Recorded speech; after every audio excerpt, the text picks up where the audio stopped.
সুদীপ্ত রায়ের বাংলোয় ইডি তল্লাশি।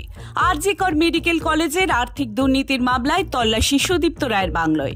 হুগলির দাঁতপুরের দাঁতপুর গ্রামে বাগান বাড়ি রয়েছে সুদীপ্ত রায়ের। স্থানীয় নন্দীদের কাছ থেকে 2008 সালে এই সম্পত্তি কিনেছিলেন শ্রীরামপুরের বিধায়ক।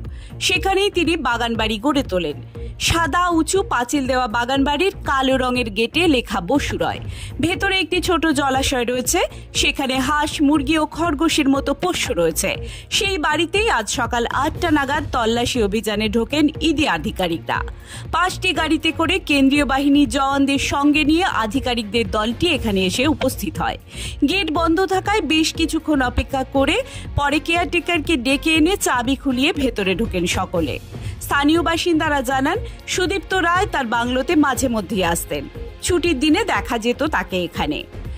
তার রাজনৈতিক সহকর্মীদেরও মাঝে মধ্যেই দেখা যেত এই বাংলোয়।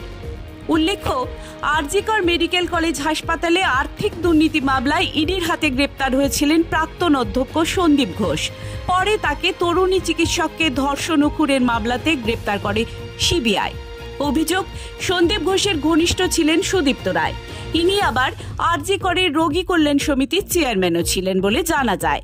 যে রোগী কল্যাণ সমিতি কয়েকদিন আগে ভেঙে দেওয়ার কথা ঘোষণা করেন মুখ্যমন্ত্রী।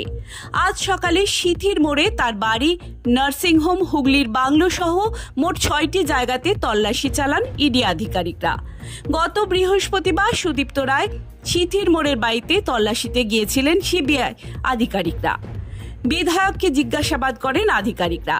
সেই সূত্রেই হুগলির দাঁতপুরের এই বাংলোর খোঁজ মেলে বলে জানা যায়। সুদীপ্ত রায়ের বাংলোয় মালির কাজ করেন তরুণ পাত্র। তাকে ডেকেও জিজ্ঞাসাবাদ করে ইডি। কার ওরই তো বাড়ি?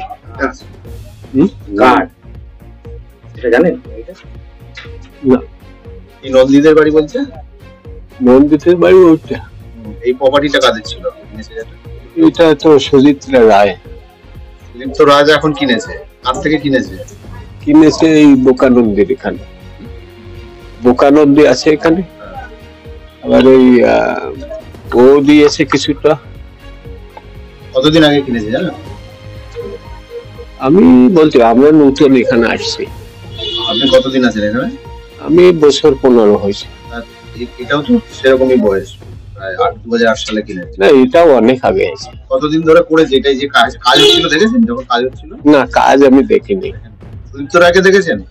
ওকে দেখেছি, যায় এখান দিয়ে আসে। কবে আসে? প্রায় রবিবার আসে।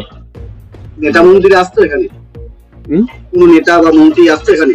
হ্যাঁ, মন্ত্রীরা আসতো তো সঙ্গে। মানে কাজে দেখেছিলেন এখানে? নাম তো জানি, এমনি আসতো। দেখ, আপনার সাথে কথাবার্তা বলতেন সুদীপ্ত রায়? না, আমাদের সঙ্গে কথা বলতো। প্রতিবেশী তো আপনি একদম। প্রতিবেশী হলেও আমাদের গ্যারাজি করে। এই তো যদি ইডি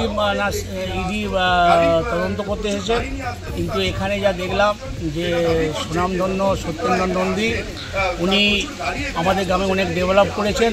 এই রাস্তাঘাট, রানপুর হাই স্কুল করে দিয়েছেন, হসপিটাল করে দিয়েছেন, প্রাইমারি স্কুল, পোস্ট অফিস। উনি আমাদের গ্রামের ডেভেলপের জন্য এখানে একটা চোখের হসপিটাল করে দেবে বলেছিলেন, কিন্তু সেই জায়গাটা না বললেন আমাদের গ্রামে একজন এমএলএ সাহেবকে দেওয়া হচ্ছে, চোখের হসপিটাল করবে, তার নাম হচ্ছে ডক্টর সুদীপ্ত রায়। কিন্তু তারপরে সেই চোখের হসপিটাল হলো না। বলছেন ইডি আধিকারিকরা আজকে, তুমি জানো যে সিটির মোড়ে যে সুদীপ্ত রায় হসপিটাল না হয়ে তার নিজের নামে একটা বাংলো বাড়ি করে দাঁতপুর এলাকা, এই তার গ্রাম হচ্ছে দাঁতপুর আর থানা হচ্ছে দাঁতপুর। বাড়িতে বিশাল বাংলো বাড়ি, যে বাংলো বাড়িতে উনি আসতেন, ওনার নিজের কলিগরা আসতেন, গাড়ি ঘোড়া রাখতো। গ্রামের কোনো ডেভেলপ করেননি, গ্রামের মানুষের কোনো কিছু উপকার করেননি। সাম্রাজ্য বলা যায়। Bureau report, Hooghly Times.